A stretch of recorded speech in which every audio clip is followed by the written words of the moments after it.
नमस्कार दोस्तों, मैं हूं आपका दोस्त प्रदीप कुमार बागड़े। आपका इस कार्यक्रम में स्वागत है, जिस कार्यक्रम का नाम है आपके अनुरोध पर। दोस्तों, आपके अनुरोध पर आज मैं आपको बताऊंगा भारतीय फिल्म सिनेमा का इतिहास। दादा साहब फाल्के भारतीय सिनेमा के जनक के रूप में जाने जाते हैं। दादा साहब फाल्के के भारतीय सिनेमा में आजीवन योगदान के प्रतीक के स्वरूप और 1969 में दादा साहब के जन्म शताब्दी वर्ष में भारत सरकार द्वारा दादा साहब फाल्के पुरस्कार की स्थापना उनके सम्मान में की गई। आज यह भारतीय सिनेमा का सबसे प्रतिष्ठित पुरस्कार है। भारत में सिनेमा का इतिहास फिल्मी युग की शुरुआत से फैला हुआ है। ल्यूमियर और रॉबर्ट पॉल की लंदन में 1896 में चलती हुई तस्वीर की स्क्रीनिंग के बाद व्यावसायिक छायांकन दुनिया भर में सनसनी बन गया और 1896 के मध्य तक मुंबई में ल्यूमियर और रॉबर्ट पॉल दोनों की फिल्म दिखाई गई। मुख्य फिल्में 1890 से लेके 1920। 1897 में प्रोफेसर स्टीवेंसन द्वारा एक फिल्म प्रस्तुत कलकत्ता स्टार थिएटर में एक स्टेज शो में की गई। स्टीवेंसन के प्रोत्साहन और कैमरे से हीरालाल सेन, एक भारतीय फोटोग्राफर, ने उस स्टेज शो के दृश्यों से द फ्लैग ऑफ पर्शिया, पारस के फूल 1898 में फिल्म बनाई। H.S. भटवडेकर की द रेसलिंग 1899 जो पहलवान नाम से पिक्चर रिलीज हुई। मुंबई के हैंगिंग गार्डन में एक कुश्ती मैच को इसमें दिखाया गया। किसी भारतीय द्वारा शूट की हुई पहली फिल्म थी ये पहली भारतीय वृत्त चित्र फिल्म थी। दादा साहब तोरणे आरजी तोरणे की पुंडलिक एक मुख्य मराठी फिल्म पहली भारतीय फिल्म थी जो 18 मई 1912 को कोरोनेशन सिनेमेटोग्राफ मुंबई भारत में रिलीज हुई।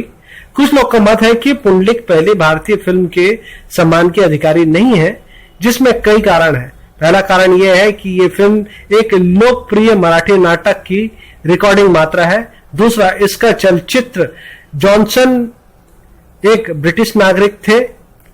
तीसरा, इस फिल्म की प्रोसेसिंग लंदन में हुई थी। भारत की पहली पूर्ण अवधि की फीचर फिल्म का निर्माण दादा साहब फाल्के द्वारा किया गया था। दादा साहब भारतीय फिल्म उद्योग के अगुवाई थे, जो भारतीय भाषाओं और संस्कृत के विद्वान थे, जिन्होंने संस्कृत महाकाव्य के तत्वों को आधार बनाकर राजा हरिश्चंद्र 1913 में मराठी भाषा की मुख्य फिल्म का निर्माण किया। इस फिल्म में पुरुषों ने महिलाओं का किरदार निभाया। यह फिल्म भारतीय सिनेमा के इतिहास में मील का पत्थर साबित हुई।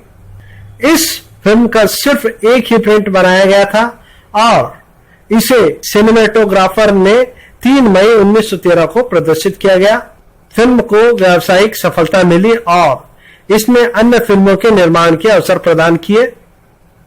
तमिल भाषा की पहली मुख्य फिल्म कीचक वधम का निर्माण रंगास्वामी नटराज मुदालियर ने 1916 में किया। मुदालियर ने मद्रास में दक्षिण भारत के पहले फिल्म स्टूडियो की स्थापना की। पारसी उद्यमी जमशेदजी फामजी मदन ने मदन थिएटर पहली भारतीय सिनेमा थिएटर श्रृंखला में थी। जमशेदजी 1902 से हर साल 10 फिल्म का निर्माण और उनका भारतीय उपमहाद्वीप में वितरण करते थे। उन्होंने कोलकाता में एल्फिस्टन बायोस्कोप कंपनी की स्थापना की।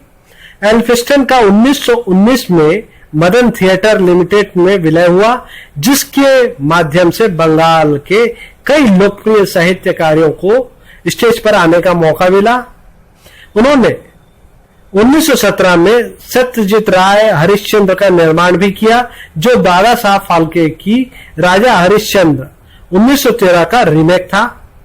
रघुपति वेंकटैया नायडू एक कलाकार थे जो मूक और बोलती भारतीय फिल्मों के अगुआ थे। 1909 से वे भारतीय सिनेमा इतिहास के कई पहलुओं से जुड़े हुए थे, जैसे कि एशिया के विभिन्न क्षेत्रों में फिल्मों के प्रचार और बढ़ावे के लिए भ्रमण किया उन्होंने। वो मद्रास के पहले भारतीय सिनेमा हॉल गेयर्टी टॉकीज के निर्माता और स्वामी थे। उन्हें तेलुगु सिनेमा के पिता के रूप में माना जाता है। दक्षिण भारत में पहली तमिल टॉकीज कालिदास तमिल को 31 अक्टूबर 1931 को रिलीज किया गया। नटराज मुदलियार ने मद्रास में दक्षिण भारत का पहला फिल्म स्टूडियो स्थापित किया। 20वीं सदी के प्रारंभिक सालों में सिनेमा भारत की जनता के विभिन्न वर्ग में एक माध्यम के रूप में लोकप्रिय हुआ। सिनेमा टिकट को कम दाम पर आम जनता के लिए सस्ता बनाया गया।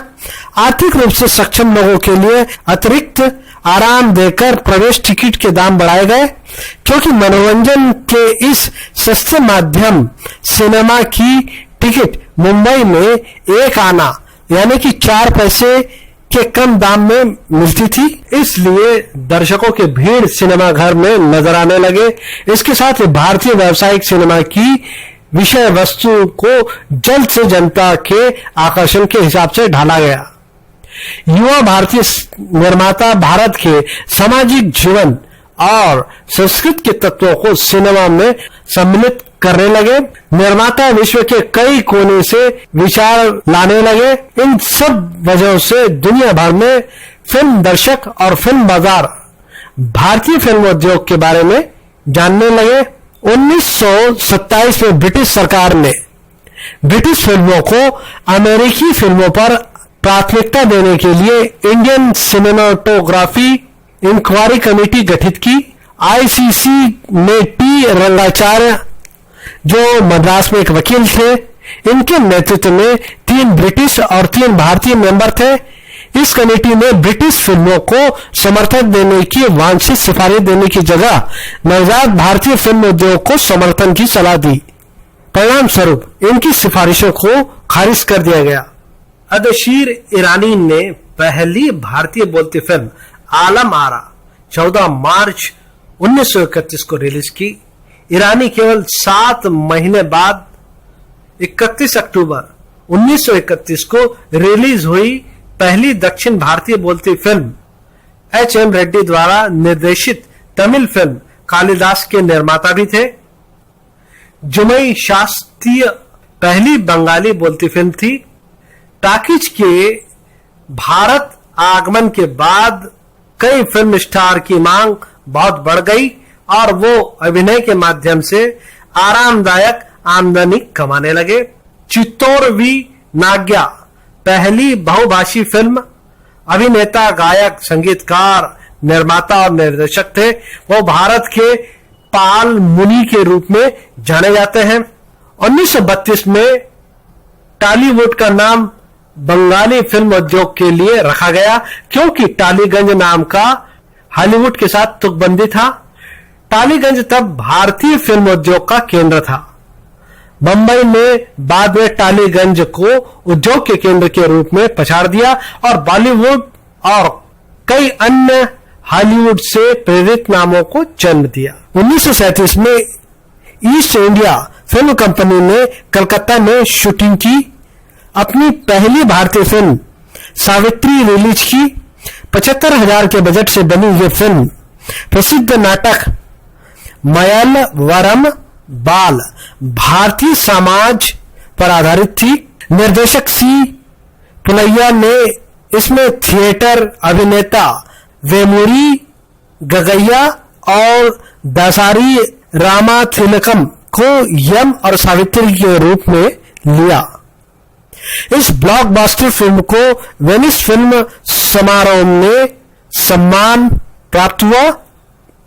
10 मार्च 1935 को एक और अग्रणी फिल्म निर्माता ज्योति प्रसाद अग्रवाल ने असमिया में अपनी पहली फिल्म जाय मोती बनाई। फिल्म के बारे में और जानने के लिए ज्योति प्रसाद बार्लिंगे इंद्रमल्ती एक और फिल्म है जिसे उन्होंने खुद जाय मोती के बाद निर्मित और निर्देशित किया। पहली तेलुगु फिल्म स्टूडियो दुर्गा सेनेटोन 1936 में निजामर्थी सुरैया द्वारा राजा हमुंड्रम आंध्र प्रदेश में स्थापित किया गया।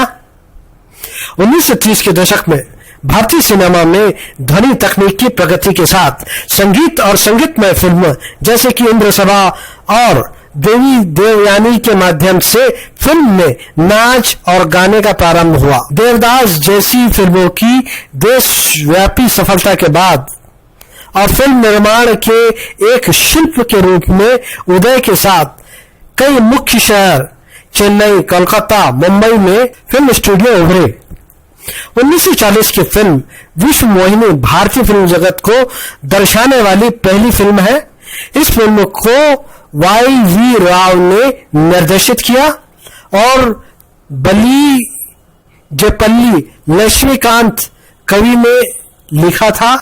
स्वामी कन्नू विंसेंट कोयम्बटूर में पहली सिनेमा हॉल का निर्माण टेंट सिनेमा की शुरुआत की, जिसमें शहर या गांव के नजदीक खुले मैदान में टेंट लगाकर फिल्मों का प्रदर्शन किया जाता था। एडिसन ग्रेड सिनेमा मेगाफोन नामक पहला स्थायी टेंट सिनेमा मद्रास के एस्प्लेनेड में शुरू हुआ। 1934 में हिमांशु राय, देविका रानी और राज नारायण दुबे ने उद्योगपति F.E. दिनशा, सरफिरोज सेठना के साथ बम्बई पैकेज स्टूडियो शुरू किया। पुणे के प्रभात स्टूडियो ने मराठी दर्शकों के लिए फिल्म का निर्माण शुरू किया। फिल्म निर्माता R.S.D. चौधरी की फिल्म व्राथ 1930 पर ब्रिटिश सरकार द्वारा भारत में प्रतिबंध लगाया गया, क्योंकि इसमें भारतीयों को नेता के रूप में और भारतीय स्वतंत्रता संग्राम के दौरान इस तरह के चित्र पर रोक थी। तुकाराम 1606 से 50 वरकरी संत और आध्यात्मिक कवि के जीवन पर आधारित फिल्म।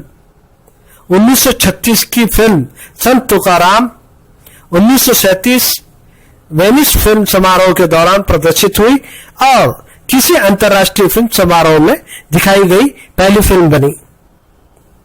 1938 रामा ब्रह्मा द्वारा सह-निर्मित और निर्देशित सामाजिक समस्या फिल्म रायथू बिड्डू ब्रिटिश प्रशासन द्वारा प्रतिबंधित की गई, क्योंकि इसमें किसान द्वारा जमीन के विरुद्ध बगावत दिखाई गई थी। दक्षिण भारतीय सिनेमा ने M.S.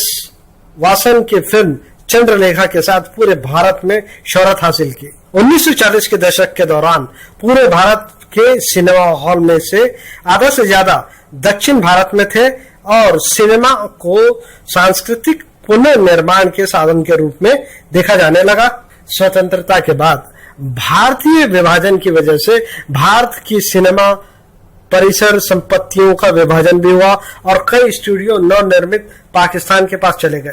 भारत की स्वतंत्रता के बाद S.K. पाटिल समिति ने भारतीय सिनेमा की तहकीकात व समीक्षा की। S.K. पाटिल समिति प्रमुख ने भारत में सिनेमा को कला, उद्यम और मनोरंजन का मिश्रण कहा और इसके व्यावसायिक महत्व पर ध्यान दिया। पाटिल ने वित्त मंत्रालय के अंतर्गत फिल्म फाइनेंस कॉर्पोरेशन की स्थापना की, सिफारिश भी की। इस परामर्श को मानते हुए 1960 में पूरे भारत के प्रतिभाशाली फिल्मकारों को आर्थिक मदद के लिए इस संस्था की स्थापना की गई। भारत सरकार ने 1948 में फिल्म डिवीजन की स्थापना की, जो आगे चलकर सालाना 200 लघु वृत्त चित्र 18 भाषाओं में 9000 प्रिंट संपूर्ण भारत में स्थायी सिनेमा घर के लिए का निर्माण करके विश्व का सबसे बड़ा वृत्त चित्र निर्माता बन गया। नब्बन 1947 में बंगाल के अकाल त्रासदी पर आधारित ने भारतीय सिनेमा में यथार्थवाद की जड़ को मजबूत की।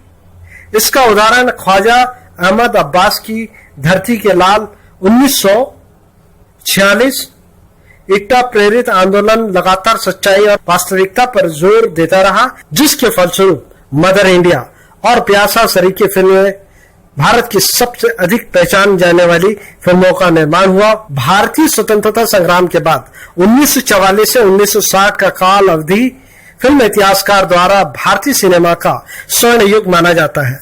पूरे भारतीय सिनेमा इतिहास की समीक्षकों द्वारा सर्वाधिक प्रशंसित फिल्में इसी समय निर्मित हुई।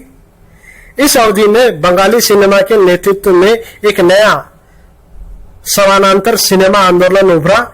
इस आंदोलन की कुछ पहले उदाहरण फिल्में जैसे कि चेतन आनंद की नीचा नगर 1946, ऋत्विक घटक की नागरिक 1952, विमल राय की 2 बीघा जमीन 1953, नव यथार्थ और नई भारतीय लहर की नींव रखी, पथेर पांचाली 1955 जो कि सत्यजीत राय की अपुत्रीय 1955 से 1959 का पहला भाग था।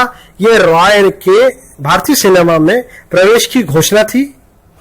अभिपुत्री में विश्व भर के प्रधान फिल्म समारोह में प्रमुख पुरस्कार जीते और भारतीय सिनेमा में समानांतर सिनेमा आंदोलन का सुदृढ़ता से स्थापना की। चलचित्र सुब्रत मित्रा, जिनकी पहले फिल्म पथेर पांचाली थी, विश्व सिने कला पर महत्वपूर्ण प्रभाव पड़ा। उनकी एक जरूरी तकनीक थी बाउंस लाइटिंग, जिसका इस्तेमाल करके वो सेट पर दिन के प्रकाश का प्रभाव लाते थे। उन्होंने इस तकनीक को अपराजितो 1956 अपुत्रियों का दूसरा भाग की शूटिंग के दौरान पहली बार इस्तेमाल किया। कुछ और प्रयोगात्मक तकनीक जिनकी सत्यजीत राय ने अगुवाई करी। व्यावसायिक बॉलीवुड में इस समय गुरुदत्त की प्यासा, कागज के फूल, राज कपूर की आवारा, श्री 420 1955 में रिलीज हुई थी। ये फिल्में उस दौर के सामाजिक विषयों जो कि उस वक्त के शहरी कामकाजी वर्ग की जिंदगी से जुड़े हुए थे को दर्शाता है। दोस्तों, ये तो भारतीय फिल्म इंडस्ट्री के बारे में जितनी बात की जाए उतना कम होगा, वीडियो बहुत लंबा बन जाएगा। इसलिए दोस्तों ये था संक्षिप्त में भारतीय फिल्म का इतिहास। नमस्कार दोस्तों।